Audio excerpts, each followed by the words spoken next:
Welcome. This is a special interview. Karen Pickering of Northwest Horse Magazine sat down with Wayne Williams, speaking of Horses TV, in Idaho.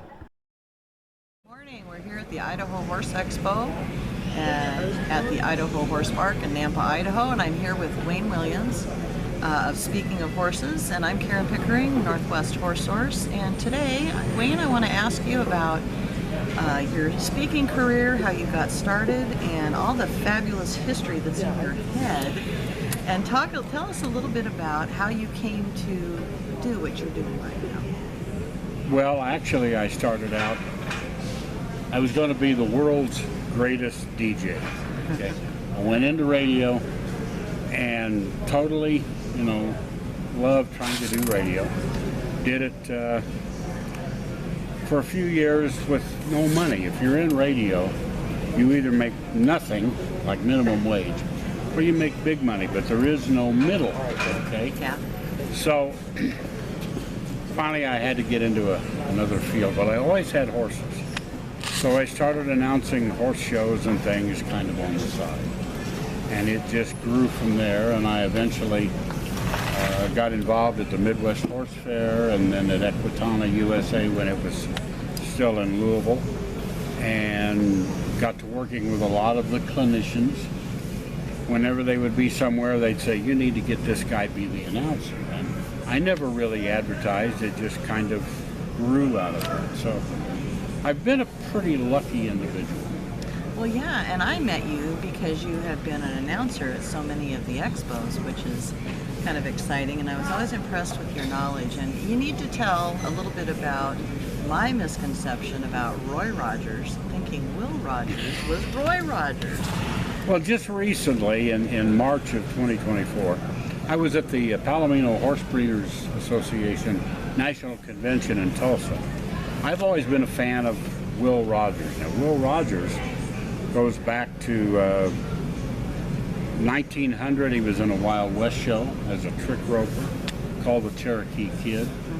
He then went on to vaudeville.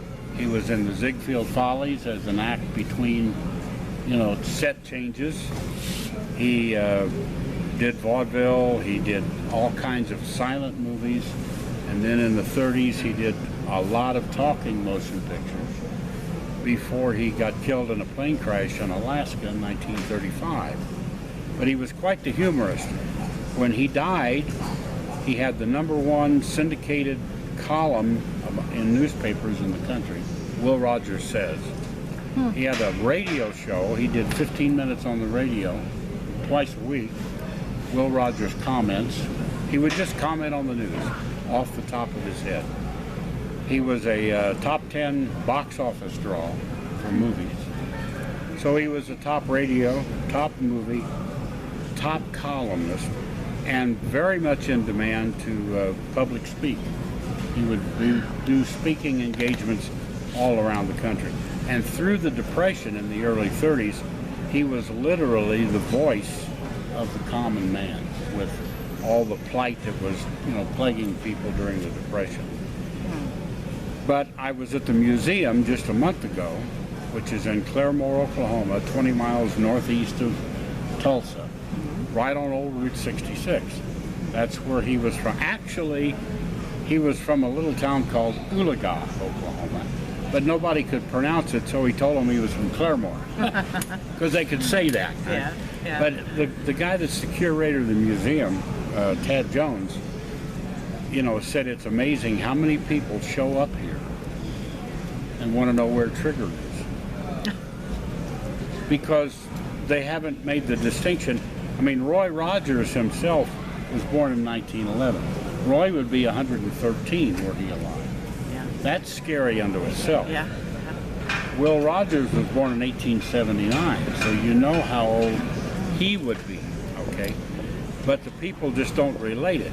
However, Roy Rogers got his name from Will Rogers, because in 1937, when they were trying to get Roy's career started in movies, he'd been singing with the Sons of the Pioneers, because he founded that group.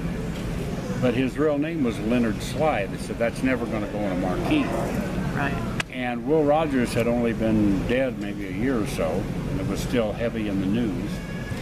So he said, I always liked Will Rogers, so I'll take Rogers for a Lassie. And then they just went down the list till they came up with Roy, because it kind of rhymed. Roll off the tongue a little bit. But, you know, it's been way too long. Next year at the museum, there will be a big blowout, because it'll be the 90th anniversary of Will Rogers' death and the 100th anniversary of Route 66. Wow, that's fascinating. So what was your interest in getting started in this, from the fact that you have so much history, you're like a walking dictionary. How did you get that way? Well, first of all, I love history, and I love trivia. My favorite TV show to this day is Jeopardy. Jeopardy. All right, now. But I've always loved horses, and as I announce these horse fairs, no matter where I am in the country, normally if I have a series of breed demos, they go get the script from the national headquarters. So whether you're doing Arabians or quarter horses or POAs or Appaloosas or you name it, the script would almost be the same. All you have to do at the bottom is fill in the name of the local horse, local rider that's in this. Yeah, that's fascinating. So I would read the same script anywhere around the country, because it was whatever the national headquarters produced. And it's just osmosis. Eventually, it's just in there because you've done it so many times. And you couple that with my love of trivia. So the little trivia about how Roy Rogers got his name, about Trigger being in the movies before Roy bought it. You knew that? I didn't know that either. Yeah, in 1938, they made a movie. The trainer of Trigger was Glenn Randall, and the horse's name was Golden Blaze. And if you watch the 1938 version of Robin Hood with Errol Flynn and Olivia de Havilland, Olivia de Havilland plays Maid Marian, and she rides up on this beautiful Palomino, and that's Trigger before Roy bought it. Absolutely fascinating. But these are the little, I know, my kids always tell me I am a complete walking encyclopedia of useless knowledge. Well, this has been fascinating. And tell people, how do they get in contact with you to see your show, and or if they want to have you speak at their or announce it? I would love to do more speaking things, really, and tell stories. I do that with the trivia stuff here, but go on Facebook. I got a Speaking of Horses page, or go on YouTube and either look up Speaking of Horses or look up Wayne Williams. There's a lot of shows that I put there. I've got the interviews that I filmed at the Will Rogers Museum recently. Stuff from all the events I do, from Quest Fest for the Tournament of Roses every year now to whatever, and it's all, you can find it there, and there's, you know, it's just look it up.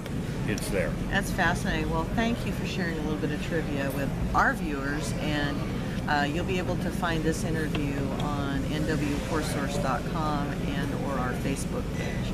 Thank you so much. Thank you for sharing a little bit of information with us. See, I'm just like that little Energizer bunny. Wind me up and I just want to go. Yeah, well, that's good. Well, thank you. Great. Appreciate Thank you so much. All right.